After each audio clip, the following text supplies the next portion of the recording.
Hey everybody, it's Victoria. Before I start my YouTube video today, please like and subscribe. That's not a command, it's a request. So today I was going to talk about the biggest changes I've noticed since starting HRT and transitioning. So there's external changes and internal ones. I'll start with the easy stuff. I'll do the external changes and then we'll go on to the bigger, more important stuff, which is the inside stuff. I would say externally, the thing that has given me the biggest change physically, outside of obviously the face, because that's what people see most of the time, but I would say the boobs are probably the biggest component. I mean, they are the secondary sex characteristic, so boobs generally connect with people seeing you as female. It had happened a few times where I was gendered correctly before I had my boobs, and that was only just a little bit less than a year after starting HRT.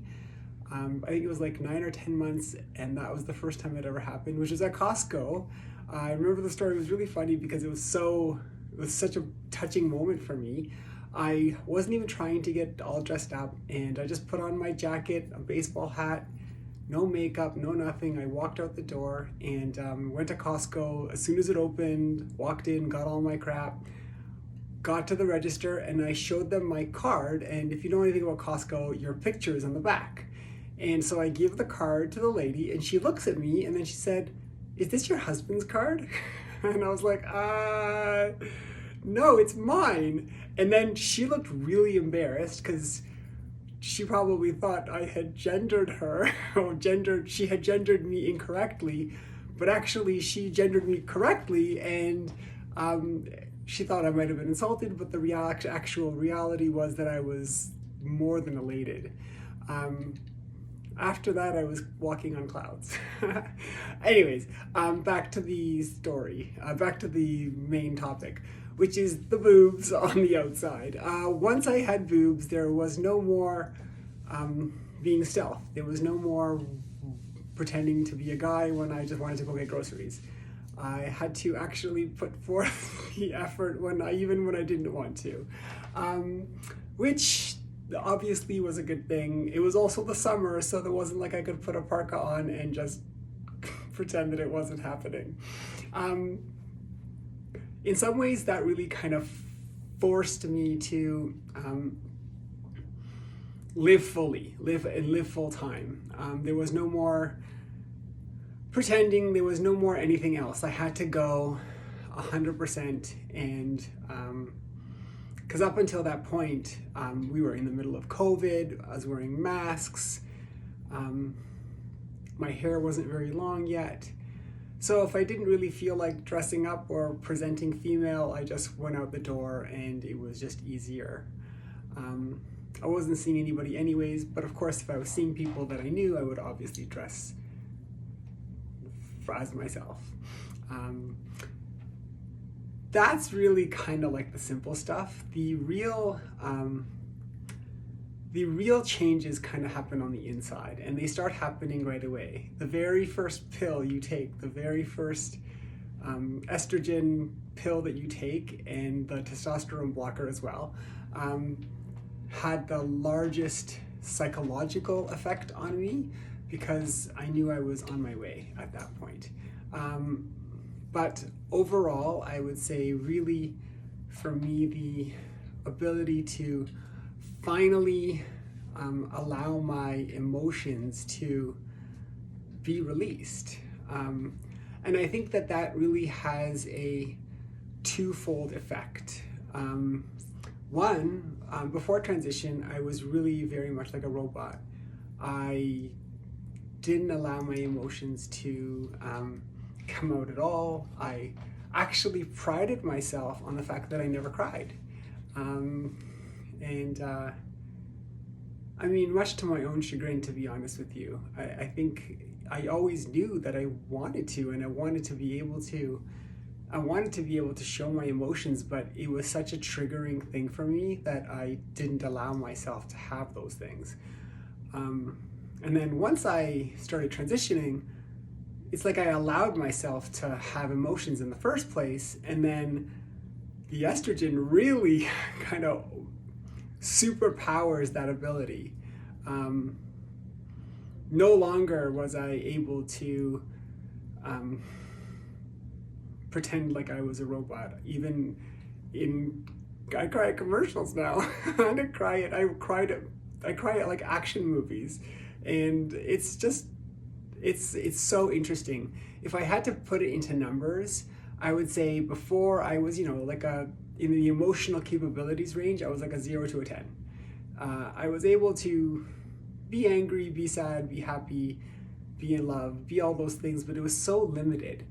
And once I started transitioning, it was like the huge eye opener of, it's like it went from 0 to 10 and it didn't go to 0 to 100. It feels like it went to like 0 to 1,000.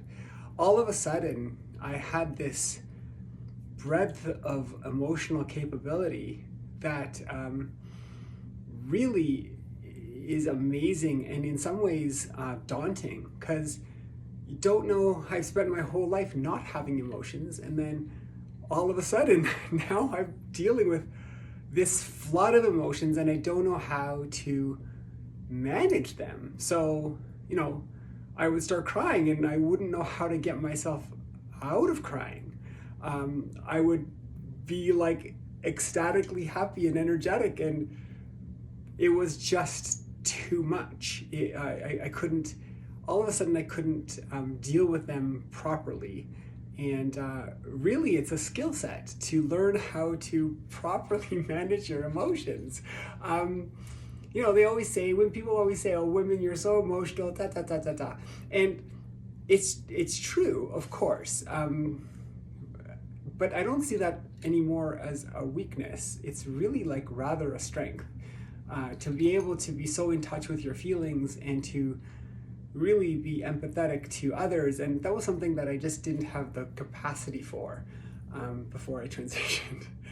Not to say that I wasn't empathetic, but it's totally in a different ability for me personally. I was now able to feel for others and feel their pain and understand it in a way that I think I wasn't able to do before. So that probably was the biggest change for me. Being able to finally allow myself to have emotions, and then the estrogen really kind of gives you that ability to really feel so extra deep. I know I said crying a lot, but it's not all just crying. It's sorry. It's also kind of this ability to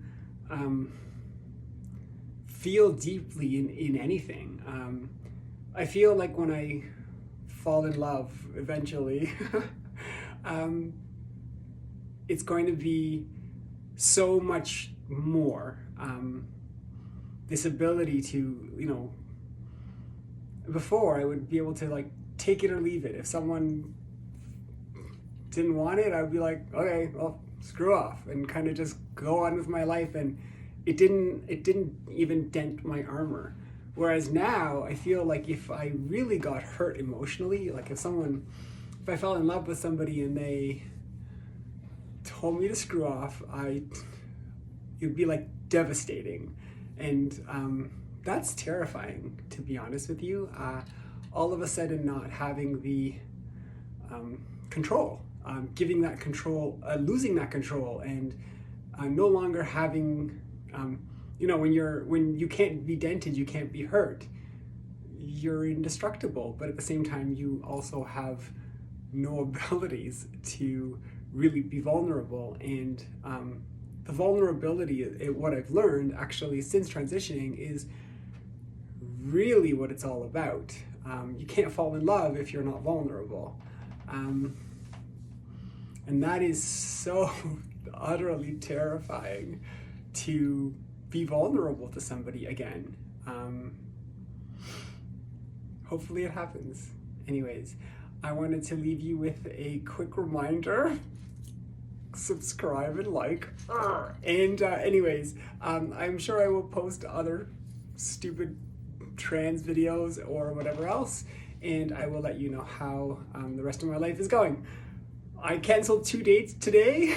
I double booked myself and then I canceled both.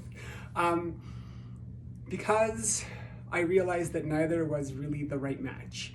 I'm actually quite proud of myself for that, to be honest with you.